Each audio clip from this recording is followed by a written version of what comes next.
Viral video atraksi berdiri di atas motor. Atraksi di atas motor memang tidak ada habisnya. Padahal, sering sekali beredar video soal kecelakaan akibat atraksi. Namun hal itu nampaknya tidak membuat ciut para freestyler. Seperti video aksi pria satu ini.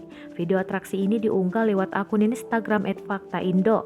Dalam video terlihat seorang pria memakai kemeja kotak-kotak lagi mengendarai motor. Tak berlangsung lama, pria tersebut lalu menaikkan kakinya ke atas jok motor. Ia mencoba untuk berdiri di atas motor. Setelah berhasil mencoba, pria tersebut langsung melepas tangannya dari stang. Apesnya, motor yang ia kendarai kehilangan keseimbangan dan oleng ke kiri. Alhasil, ia langsung masuk ke area persawahan. Sayangnya tidak diketahui di mana lokasi kejadian ini, tapi aksi ini langsung mendapat respon dari warganet. Banyak warganet yang girang karena endingnya sesuai harapan mereka.